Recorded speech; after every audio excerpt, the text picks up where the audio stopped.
आज या ठिकाणी निमगाव गावामध्ये आज या ठिकाणी बिबट्याच्या हल्ल्यामध्ये आमच्या गावामध्ये तिसरी घटना झालेली। पहिली घटना काळे वस्तीवरती झाली, दुसरी घटना बोंडे वस्तीवरती झाली। प्रशासनाने त्याची दखल नाही घेतली। त्यानंतर या ठिकाणी आमच्या गावचे बाळासाहेब गव्हाणेंचे नातू यांच्यावर बिबट्याने रात्रीचा प्राणघातक हल्ला केला। त्यानंतर प्रशासनाला जाग आणण्यासाठी या ठिकाणी गावचे सर्व नागरिक या ठिकाणी आले असता, प्रशासन आले असता त्यांनी सांगितले या ठिकाणी गावामध्ये पिंजरा लावू आम्ही। आणि पिंजरा लावत असताना त्यांनी सांगितलं की आम्ही त्यामध्ये भक्ष्य ठेवू, जे बिबट्याला भक्ष्य लागतं शेळी बकरू याची आम्ही सोय करू प्रशासनातर्फे। त्यांनी फक्त ग्रामस्थांची दिशाभूल करण्याचं काम केले। आणि आज या ठिकाणी पाहताय तुम्ही की या ठिकाणी भक्ष्य म्हणून मेलेल्या कोंबड्या टाकल्यात पावशेर, त्यांचं वजन पावशेर आहे। आज याच्यात कुठे बिबट्या सापडणार आहे का?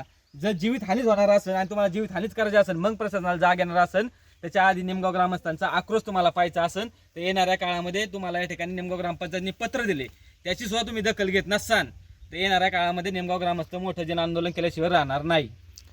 आता आज सकाळी काय घटना घडली ते? आज या ठिकाणी सकाळी निमगावमध्ये 10:30-11च्या दरम्यान निमगाव मंदिराच्या मागे पत्रकार श्री मनोहर गोरगल्ले यांनी व्हिडिओ टाकला व्हॉट्सअपला की त्यामध्ये एक भक्ष्य म्हणून कुत्र्या मोठ्या बिबट्याने पळवलेले आणि समोर एवढ्या दिवसा हल्ले होतात। आज या ठिकाणी माणसानं हल्ले व्हायची वाट जर प्रशासन बघत असेल तर हे कुठंतरी एक शासनाने गांभीर्याने घेतलं पाहिजे।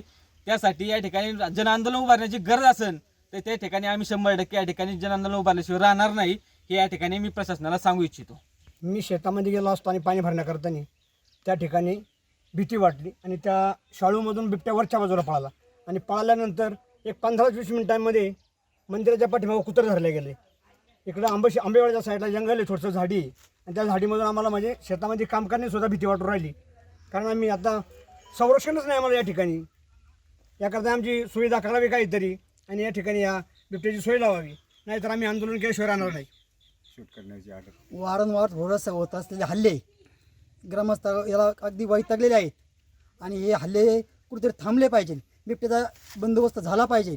आणि जर झालं नाही तर आम्ही आता उद्या ते निघेल तर काही दिवसापूर्वी तिकडं वरती आंदोलन केलं, रस्ता बंद केला, आम्ही त्याचा परत हा रस्ता बंद करायचा का? परत तुम्ही प्रशासन याची वाट पाहताय का? याची काहीतरी दखल घेतली योग्य गेली पाहिजे, याची तुम्ही वाट पाहताय का?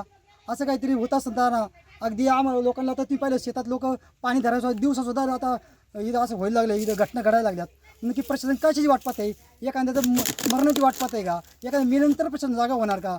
यावेळेस कवर चालणार, याला कुठेतरी आळा बसला पाहिजे। जर हे काही दिवसात जर झालं नाही तर आम्ही नक्कीच खेडला येऊन आंदोलन मोठ्या प्रमाणात करू, याची प्रशासनाने दखल घेतली पाहिजे।